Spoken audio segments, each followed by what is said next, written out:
नमस्कार विद्यार्थी मित्रांनो, राम राम. पुन्हा एकदा तुमचं स्वागत आहे आपल्या सक्सेस अकॅडमी युट्यूब प्लॅटफॉर्म वरती. मित्रांनो, इंडियन रेल्वे रिक्वायरमेंट बोर्ड 2025 ची जाहिरात आलेली आहे. त्याच्यामध्ये टोटल 368 वॅकन्सी आहेत आणि ह्या वॅकन्सी खूप महत्वाच्या आहेत. गव्हर्नमेंट जॉब आहे, त्यासाठी तुम्ही नक्की आवर्जून पोस्ट करा. त्याच्यामध्ये आपण शिक्षण, age, registration, selection process, vacancy, post, fees and salary आणि कुठे आणि कसे कधी अप्लाय करायचे स्टेप बाय स्टेप पूर्ण प्रोसेस जाणून घेणार आहात. तुम्ही व्हिडिओ शेवटपर्यंत पहा, काय असेल तर विचारा मला. आता मित्रांनो, याच्यामध्ये तुम्हाला शिक्षण काय लागणार आहे?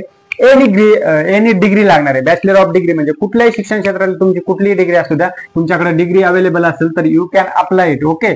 त्याच्यानंतर एज लिमिट जे आहे याच्यामध्ये तुम्हाला 22 ते 33 वर्षापर्यंत दिलं आहे. म्हणजे तुमचं वयाचं 22 ते वयाच्या 33 पर्यंत तुम्हाला जर बसत असाल या एज कॅटेगरीमध्ये तर तुम्ही या पोस्टसाठी अप्लाय करू शकता. हे झालं तुमचं एज क्रायटेरिया या पोस्टसाठी लागणारा. तिसरं आहे रजिस्ट्रेशन. मित्रांनो, कधीपासून कधीपर्यंत तुम्ही अप्लाय करू शकता. तर इथे काय आहे, 15/9 म्हणजे आता 2 दिवसापूर्वीच ऍड पडलेले आहे. 15/9/25 ते 14/10/2025 म्हणजे तब्बल जवळपास तुमच्याकडे 1 महिना आहे. 30 दिवसाचा कालावधी आहे ऑनलाईन ऍप्लिकेशन सबमिट करण्यासाठी. मित्रांनो, आता सिलेक्शन प्रोसेस, प्रत्येक स्पर्धा परीक्षा गव्हर्नमेंट एक्झाम असेल की त्याला सिलेक्शन प्रोसेस खूप महत्वाची असते आणि ती सर्वांना माहित असणे सुद्धा खूप गरजेचं असतं. कारण पूर्ण तुम्ही क्रायटेरियामध्ये बसला आणि सिलेक्शन प्रोसेस कुठल्या पद्धतीने क्रॅक करायची हे जर तुम्हाला ताळमेळ लागत नसला तर तिथे गडबड होण्याचे चान्सेस असतात. म्हणून सिलेक्शन प्रोसेस तुम्ही नीट लक्ष देऊन समजून घ्या. मित्रांनो, सुरुवातीला आहे त्याच्यामध्ये रिटन एक्झाम म्हणजे लेखी एक्झाम होणार आहे. त्याच्यामध्ये कुठला अभ्यासक्रम आहे ते पण आपण पाहणार आहोत. त्याच्यानंतर स्किल टेस्ट, तुमचं गव्हर्नमेंटच्या नॉर्म्स नुसार जे काही स्किल टेस्ट आहे त्याच्यावरती एक्झाम होणार आहे तुमची. त्याच्यानंतर डॉक्युमेंट व्हेरिफिकेशन.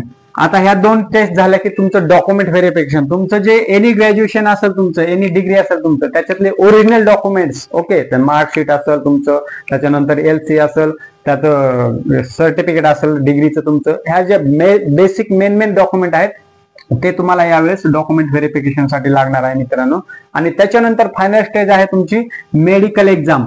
जे गव्हर्नमेंटचे रूल्स आहेत, जे फिजिकली तुम्हाला मेडिकल मध्ये फिट बसण्यास जे काही रूल आहेत ते तुम्हाला एक्झाम ही मेडिकल सुद्धा क्रॅक करावं लागणार आहे. आणि मेडिकल एक्झामचं एक सर्टिफिकेट भेटतं, ते ज्यावेळेस तुमची एक्झाम होईल त्यावेळेस तुम्हाला ते सर्टिफिकेट सुद्धा कॅरी करावं लागणार आहे. अशा प्रकारे ही selection process, written, skill test, document verification and medical examination, ह्या 4 स्टेप तुम्हाला पार केल्या की तुमचं सिलेक्शन अगदी सोपं आणि सोयीस्कर होणार आहे.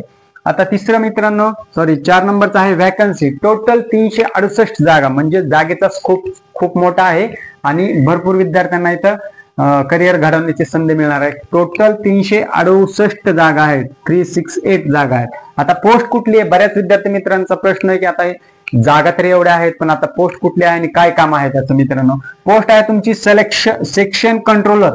सेक्शन कंट्रोलर म्हणजे काय आणि त्याचं काम काय आपण याचा पण डिटेल तुम्हाला सांगणार आहे. जसं तुमचं शिफ्ट शेड्युलिंग असणं, इमर्जन्सी सेफ्टी असणं, परत अजून कंट्रोलिंग असणं, हे त्याचे बेसिक मेन पॉइंट आहेत सेक्शन कंट्रोलरचे. म्हणजे तुम्ही पूर्ण शिक्षण त्याच्यामध्ये जे काय तुमच्या चेकशीट्स असतील गव्हर्नमेंटच्या नॉर्म्स नुसार त्या तुम्हाला सेक्शन ऍज अ कंट्रोलर म्हणून तुम्हाला कंट्रोल करण्याचं काम इथं तुम्हाला मित्रांनो करावं लागणार आहे. याचे 4-5 काम आहेत महत्वाची पोस्ट आहे सेक्शन कंट्रोलर इंडियन रेल्वे सेक्टरमध्ये. ठीक आहे.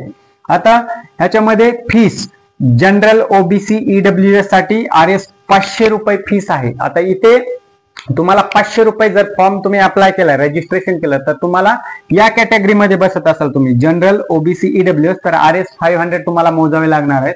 तिसरं SC, ST आणि ESM या कॅटेगरीमध्ये तुम्ही जर बसत असाल मित्रांनो तर तिथं 500च्या अर्धीच म्हणजे इथं 500 आहे आणि इथं 250 आहे, म्हणजे हाफ फीस तुम्हाला बसणार आहे. तिसरं ऑल कॅटेगरी फिमेल. जर तुम्ही फिमेल कॅन्डिडेट असाल, ज्या काही महिला प्रवर्गातून तुम्ही जर फॉर्म भरणार असाल, महिला विद्यार्थी मित्रांनो लक्षात घ्या, विद्यार्थी मैत्रिणींनो, तुम्हाला फक्त फीस इथे 250 आहे. मग तुम्ही जनरल मध्ये, OBC, EWS, SC, ST कशामध्ये, ऑल कॅटेगरी 250 आहे. ओके. इथे जरी तुम्ही बसत असाल तरी फीस महिलासाठी 250च आहे.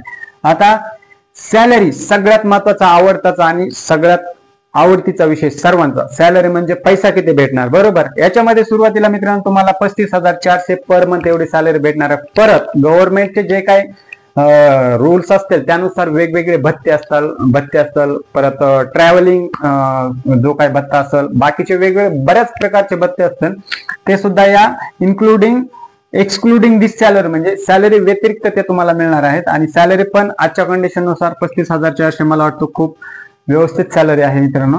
आणि आता ही प्रोसेस झाली. ह्या गव्हर्नमेंटच्या पोस्टसाठी तुम्ही वेबसाईट कुठली वापरायची, www.indianrailways.government.in ही वेबसाईट तुम्ही नोट डाऊन करून घ्या किंवा लक्षात ठेवा मित्रांनो. याच्यावरती तुम्हाला रजिस्ट्रेशन आणि फॉर्म अप्लाय करायचा आहे.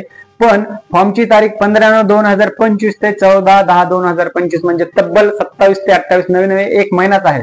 म्हणून या 14 तारखेच्या अगोदरच तुम्ही फॉर्म भरून घ्या, जेणेकरून लास्ट 3-4 दिवसामध्ये बऱ्याच वेळेस गव्हर्नमेंट जरी फॉर्म असला, वेबसाईट असली तरी रेस्ट्रिक्शन्स येतात, त्याच्यामध्ये एरर येतो, त्याच्यामध्ये नंतर बऱ्याच गोष्टी येतात, तुमचा फॉर्म सबमिट होत नाही वेळेवर. म्हणून 3 ते 4 दिवस अगोदर तुम्ही 14 तारखेच्या अगोदरच फॉर्म भरून घ्या मित्रांनो. अशा प्रकारे मित्रांनो तुमचं सगळी प्रोसेस सांगितलं, तुमचं शिक्षण, age, registration, selection process, vacancy, post आणि सॅलरी, सगळ्या पोस्ट तुम्हाला मी सांगितल्या आहेत. काही याच्यामध्ये डाऊट असेल तर तुम्ही मला कमेंट बॉक्समध्ये ड्रॉप करा. आणि या पोस्टसाठी तुम्हाला अभ्यासक्रम कुठला कशाचा करायचा आहे याचं जर काही डाऊट असेल तर मला कमेंट करा. तोपर्यंत भेटूया नवीन व्हिडिओमध्ये, नवीन कन्सेप्टमध्ये. तोपर्यंत जय हिंद, बाय बाय, धन्यवाद, राम राम.